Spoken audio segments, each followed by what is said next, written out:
Canada के लिए जो इसकी मेनली शराइत हैं उसमें जो है वो आपकी बैंक स्टेटमेंट बहुत स्ट्रांग होनी चाहिए और ये मल्टीपल एंट्रीज वीज़ा होता है और इसमें आप 6 महीने के लिए स्टे वहाँ कर सकते हैं मैक्सिमम। देखिए 4 लोग अगर अप्लाई कर रहे हैं, फैमिली है तो इसमें तकरीबन 12 से 15 लाख रुपए यानी 1.5 मिलियन के करीब आपका पर हेड इसमें आपके पास बैलेंस होना चाहिए। तो हमारे पास तो 99.9% हमारा जो है सक्सेस रेशियो है अल्हम्दुलिल्लाह। अस्सलाम वालेकुम ख़वातीन और हज़रात, मैं और आइडियल आप देख रहे हैं गो पाकिस्तान। नाज़रीन, पाकिस्तान के अंदर जो सिचुएशन इस वक्त चल रही है उससे बहुत सारे लोग जो है मायूस हो चुके हैं और वो ऐसे मायूस हो चुके हैं कि वो चाहते हैं कि अब वो पाकिस्तान से भाग जाए और ज़िंदा भाग जाए। कभी वो नारे लगाते थे पाकिस्तान जिंदाबाद के, अब वो नारे लगाते हैं कि जी पाकिस्तान से जिंदाबाद। अब मैंने ये वर्ड क्यों इस्तेमाल किया क्योंकि बहुत सारे जो यंग ग्रेजुएट्स हैं वो चाहते हैं कि उनकी नौकरियां बाहर लग जाएं, वरना वो बाहर जाके पढ़ाई करें और वहीं पर नौकरियां करें। पाकिस्तान में अब लोग शायद रहना नहीं चाहते, बहुत सारे लोग चाहते हैं कि वो यहाँ से चले जाएं। तो जिनके पास भी थोड़ी बहुत सेविंग्स होती है, पैसे होते हैं, वो चाहते हैं कि पाकिस्तान से बाहर जाएं। तो आज मैं आपको ये बताने जा रहा हूँ कि कनाडा का अगर आपने अप्लाई करना है विजिट वीज़ा और वहाँ जाके आपने अपनी ज़िंदगी को आगे बढ़ाना है तो किस तरह से बढ़ा सकते हैं, किस तरह से अप्लाई कर सकते हैं, क्या क्या चीज़ों का आपको ज़रूरत होगी, ये सारी चीज़ों के लिए बताने के लिए हमारे साथ मौजूद हैं बिलाल अनवर जलाल साहब, जो कि CEO हैं एजे एक्सप्रेस के। और इस ट्रैवल एजेंसी में हम आज बैठे हुए हैं और यहाँ से आज आपको सारी इन्फॉर्मेशन मिलेगी। तो बात करते हैं बिलाल साहब से। अस्सलाम वालेकुम, कैसे हैं? वालेकुम अस्सलाम, अल्हम्दुलिल्लाह। अच्छा बिलाल साहब, अब वही बात है, पाकिस्तान के हालात आपके सामने और डॉलर की भी सिचुएशन सामने, तो लोग चाहते हैं पाकिस्तान से चले जाएं। ये सच है, ये इससे हमें वो नहीं करना चाहिए। लोग चाहते हैं बाहर जाएं और यहाँ से बाहर जाएं और अपनी ज़िंदगी बेहतर बनाएं और हर किसी का ये हक भी है।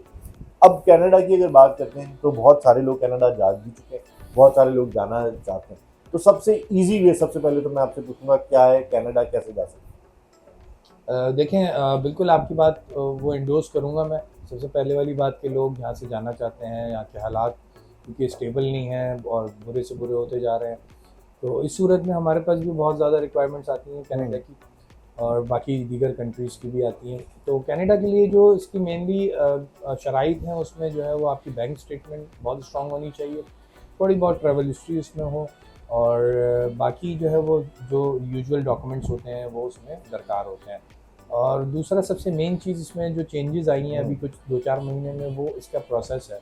पहले इसका प्रोसेसिंग टाइम जो है वो 6 मंथ से ऑनवर्ड्स 2 to 3 ईयर्स होता था, लेकिन अब जो है वो इन्होंने बहुत ज़्यादा स्पीड अप कर दिया है। महीने से लेकर 45 दिन के अंदर इसका रिज़ल्ट आ जाता है। पहले तो मैं ये आपसे पूछना चाहूँगा कि हम विजिट वीज़ा की बात करें या हम स्टडी वीज़ा की बात करें या इमिग्रेशन की बात करें, किस चीज़ की बात करें? देखें, ये हम TRV वीज़ा है, टेम्परेरी रेजिडेंस वीज़ा, जो कि ओके। विजिट वीज़ा ही होता है। उसका नाम बस इन्होंने टेम्परेरी रेजिडेंस वीज़ा रखा हुआ है।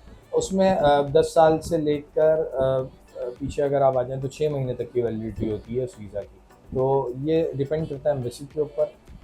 कुछ केसेस में, बहुत कम केसेस में यानी 1% केसेस में वो 6 महीने की दे देते हैं, वरना वो पासपोर्ट की वैलिडिटी के हिसाब से देते हैं। अगर पासपोर्ट 2025 तक वैलिड है, अभी अप्लाई किया तो 2025 तक आपको वीज़ा मिलेगा और ये मल्टीपल एंट्रीज वीज़ा होता है और इसमें आप 6 महीने के लिए स्टे वहाँ कर सकते हैं मैक्सिमम। अप्लाई कर दिया, जो टेम्परेरी रेजिडेंस आप वीज़ा कह रहे हैं, ये सिंगल पर्सन की लगना ज़्यादा आसान है या फिर फैमिली अगर अप्लाई करे तो उसका ज़्यादा आसान है? देखिए, सिंगल पर्सन अगर कोई अंडर एज है, जैसे मिसाल के तौर पर अंडर एज से मुराद हमारा ये होता है कि कोई सिंगल है और शादीशुदा नहीं है, तो उसके लिए तो ये एलिजिबल ही नहीं है। तो शादीशुदा आदमी है, अगर वो अकेले भी अप्लाई करे तो उसमें भी कोई मज़ायका नहीं है, और अगर फैमिली के साथ अप्लाई करे तो वो भी बेहतर है। लेकिन थोड़ी सी ट्रैवल हिस्ट्री उसमें होनी चाहिए, आपके टैक्सेशन पूरे होने चाहिए और बैंक स्टेटमेंट जो है ना आपकी स्ट्रॉन्ग होनी चाहिए। 3-4 चीज़ें इसमें। 4 लोग अगर अप्लाई कर रहे हैं तो बैंक स्टेटमेंट मिनिमम कितनी होनी चाहिए? देखें, 4 लोग अगर अप्लाई कर रहे हैं, फैमिली है तो इसमें तकरीबन 12 से 15 लाख रुपए यानी 1.5 मिलियन के करीब आपका पर हेड इसमें आपके पास बैलेंस होना चाहिए। और अगर अकेला आदमी कर रहा है तो 1.5 से ऊपर ही हो तो ज़्यादा बेहतर है, ये मिनिमम साइड है। ठीक तो है। इससे ऊपर हो तो ज़्यादा बेहतर है और जस्टिफाइड अमाउंट हो। सबसे बड़ी चीज़ ये है कि जस्टिफाइड अमाउंट हो कि आपकी इनकम से वो मैच कर रहा हो। सबसे ठीक है। मेन चीज़ इसमें यही है। अब वीज़ा तो चले, लेट्स सपोज मिल गया आपको 5 साल का या 4 साल का टेम्परेरी रेजिडेंस वीज़ा मिल गया, तो वहाँ जाके इसमें कुछ ऐसे ऑप्शन हैं कि बंदा फिर सर्वाइव कैसे करेगा, काम कर सकता है? देखिए, TRV के ऊपर लीगली तो काम अलाउ नहीं होता। ठीक है। मतलब आप कोई जॉब नहीं कर सकते, बिजनेस नहीं कर सकते, लेकिन वहाँ हमारे यहाँ जो है वो यहाँ पे बैरियर्स इन्होंने लगाए हैं, उधर जो है ऑप्शंस आपके पास बहुत सारे हैं। तो आप वीज़ा को चेंज करवा सकते हैं, आप इन्वेस्टर वीज़ा ले सकते हैं, आप दूसरे कोई दीगर उनके पास हैं वर्क वीज़ाज़ हैं, आप उनके ऊपर कन्वर्ट करवा सकते हैं उसको। मतलब वो चेंज हो जाता है। चेंज हो जाता है, यहाँ से जाने के बाद वहाँ पे आप जब पहुँच गए तो वहाँ से चेंज हो जाता है। ठीक है। अच्छा, अब सबसे इम्पोर्टेंट सवाल जो सब लोग जानना चाहते हैं कि क्या क्या डॉक्यूमेंटेशन चाहिए। ठीक है, एजुकेशन मिनिमम इसमें रिक्वायर्ड है नहीं है, कौन कौन से डॉक्यूमेंटेशन चाहिए, और टोटल खर्चा जो आपके अकाउंट में होना चाहिए, उसके अलावा जो वीज़ा फीस है, टिकट्स वगैरह हैं, ये सब मिला के टोटल कितना खर्चा हो जाएगा। देखिए डॉक्यूमेंट्स का जहाँ तक ताल्लुक है तो आपका बैंक स्टेटमेंट लास्ट 6 मंथ का उनको रिक्वायर्ड है, और उसका एक सर्टिफिकेट है जो मेंटेनेंस लेटर बैंक से इशू होता है। इसके अलावा टैक्सेशन के 3 साल के आपके डॉक्यूमेंट्स चाहिए, और उसमें आपकी जॉब या बिज़नेस का लेटर चाहिए जिसमें कंफर्म हो रहा हो कि आप वहाँ पे जॉब करते हैं, सैलरी स्लिप अगर आप जॉब करते हैं। और इसके अलावा अगर वहाँ पे इनविटेशन है तो ठीक है, अगर इनविटेशन नहीं है तो उसमें होटल बुकिंग, एक कंफर्म होटल बुकिंग होनी चाहिए, और 3 पिक्चर्स उसमें दरकार है, 3.5 4.5 मैट फिनिश वाइट बैकग्राउंड की। और इसके अलावा जो है वो पासपोर्ट की कॉपी उसमें जाती है, पासपोर्ट आखिर में जाता है ओरिजिनल स्टैंपिंग के लिए, जब अप्रूवल आ जाती है। अगर अप्रूवल नहीं आती तो वो पासपोर्ट भी नहीं मांगते। ये सारे डॉक्यूमेंट्स स्कैन चाहिए इनको, तो ये स्कैन करके इसको अपलोड करना होता है, और उसके बाद ये वीज़ा अप्लाई हो जाता है। जहाँ तक फ़ीस की बात है, $185 होते हैं टोटल फ़ी पर एप्लीकेंट फॉर फ्रेश पासपोर्ट। अगर आपका बायोमेट्रिक हुआ है पिछले 10 साल में तो $100 कैनेडियन डॉलर्स होते हैं। और इसके अलावा जो है वो बस यही इसी तरीके से जो चीज़ें हैं वो ये आपको दरकार होती हैं। ये चीज़ें कंप्लीट करें, महीना 1.5 महीना आजकल लग रहा है, और उसमें रिज़ल्ट बहुत अच्छा है। इस वक्त रेशो कितना है वीज़ा, मतलब जो सक्सेस रेट है वो कितनी है। देखिए हमारे यहाँ जो एजे एक्सप्रेस की अगर मैं बात करूँ तो हम लोग वीक केसेस नहीं लेते, हम लोग मना कर देते हैं। तो हमारे पास तो 99.9% हमारा जो है सक्सेस रेशियो है अल्हम्दुलिल्लाह। उसमें हम असेसमेंट कर लेते हैं, पहले क्लाइंट से पूछ लेते हैं चीज़ों का, फिर उसको गाइड भी कर देते हैं कि आप ये ना करें, उनको दूसरा कोई ऑप्शन दे देते हैं ताकि उनके पैसे ज़ाया ना हो और उनका जो है मकसद बाहर जाने का वो भी पूरा हो जाए। कि इस वक्त जो टिकट है यहाँ से, मतलब डॉलर का रेट बहुत ज़्यादा है, तो दुबई की टिकट इतनी महंगी हुई है, तो कनाडा की टिकट जो है वो, एक तो पहली बात है कि बहुत सारी कंट्रीज में आप रिटर्न टिकट के बगैर जा नहीं सकते, सिंगल उस पर नहीं जा सकते, तो क्या इसकी भी हमें रिटर्न टिकट लेनी पड़ेगी, और क्या प्राइसिंग इस वक्त चल रही है रफली। अच्छा, इसमें आपको रिटर्न टिकट ज़रूरी है किसी भी विजिट वीज़ा के लिए। अगर हम आप यूएस भी जा रहे हैं B1 B2 पे, या आप कनाडा जा रहे हैं TRB पे, तो आपको रिटर्न टिकट ज़रूरी है। ये कानूनन जो है वो एक क्राइटेरिया कानूनी तौर पे। अच्छा, दूसरा इसमें आपको जो टिकट है PIA डायरेक्ट जाती है कनाडा के लिए, टोरंटो। तो उसमें लेकिन ये कि फेयर्स 3 लाख से अबव है। हमारे यहाँ अभी एक न्यू एयरलाइन जो है वो है, तो वो बहुत पुरानी, लेकिन उन्होंने अभी यहाँ पे ऑपरेशंस अपना शुरू किया है, इथोपियन एयरलाइन। अब इस बात से जो है वो लोगों के जहनों में जो है वो अफ्रीकन लोग आ जाते हैं, लेकिन ऐसा नहीं है बिल्कुल भी। ये 4 स्टार इनकी जो है फ्लीट्स हैं, मतलब आप वर्ल्ड वाइड जो है वो उसकी रैंकिंग 4 स्टार के ऊपर है। तो एयर कनाडा और इनके जो है वो कॉम्पिटिटिव बराबर है।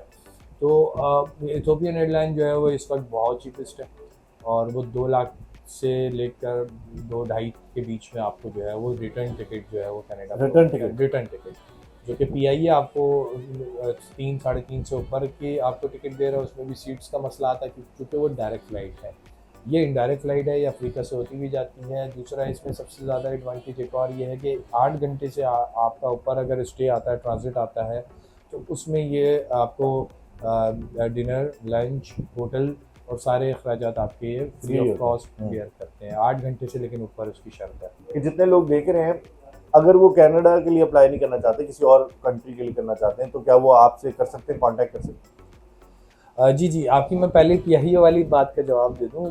PIA बेसिकली उनका जो फेयर है वो स्टैंडर्ड फेयर है, और बाकी एयरलाइंस का भी उसी तरीके का फेयर है। इथोपियन ने डील निकाली हुई है ताकि वो क्योंकि न्यू उन्होंने ऑपरेशन शुरू किया, तो उस सूरत में उन्होंने सस्ती दे रहे हैं, तो इस वजह से मैंने आपको बताया। अच्छा, आपका दूसरा सवाल है कि हम कौन कौन सी वीज़ास की सर्विसेज प्रोवाइड करते हैं। हम लोग world wide visa services provide करते हैं। हमारे यहाँ ये हम एक्सक्लूसिवली हम लोग मार्केट में कराची के अंदर हमारे वाहिद ट्रैवल एजेंसी है जो वर्ल्ड वाइड वीज़ा प्रोवाइड करती है। और चूँकि हमारे पास जो है वो स्टाफ ट्रेंड है एम्बेसी से। आम ट्रैवल एजेंट जो है वो ज़रा उसको मौका नहीं मिलता एम्बेसी से जो है वो ट्रेनिंग लेने का। तो इस वजह से हम लोग वर्ल्ड वाइड वीज़ा प्रोवाइड करते हैं, उसमें सारे कंट्रीज़ ही हैं, और हम असेसमेंट भी जो है वो प्रॉपर्ली उसको करके देते हैं ताकि उसके पैसे, क्लाइंट के पैसे ज़ाया ना हो, वो फ्रॉड से स्कैम से भी बचे।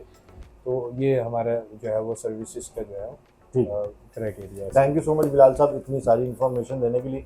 और मेरा ख्याल है कि जितने लोग वहाँ देख रहे हैं वो भी इस चीज़ से काफ़ी फ़ायदा उठाएंगे कि जितनी इन्फॉर्मेशन में कोशिश की कि कनाडा से रिलेटेड आपको दें, ताकि अगर आप जाना चाहते हैं कनाडा तो आपको किन किन चीज़ों का ख्याल रखना है और किस तरह से आप अप्लाई कर सकते हैं। आप यहाँ पर एजे एक्सप्रेस में आके भी अप्लाई कर सकते हैं और यहाँ से आपके सक्सेस रेट आपको बता दिया 99.9% है, तो आपका वीज़ा यहाँ से पक्का लग जाएगा। तो उम्मीद करते हैं कि आज वीडियो आपको ज़रूर पसंद आएगी। जाने से पहले मैं आपको बता दूँ कि अगर आपको एजे एक्सप्रेस का डिटेल चाहिए तो वो लिंक डिस्क्रिप्शन में मैंने डाल दी, वहाँ से आप इनके कॉन्टैक्ट भी ले सकते हैं और इनसे कॉन्टैक्ट भी कर सकते हैं। जाने से पहले आप हमारे चैनल को लाइक करें, सब्सक्राइब करें, शेयर करें और बेल आइकन बटन जरूर दबाएं ताकि तमाम वीडियोस आप तक पहुँचती रहे।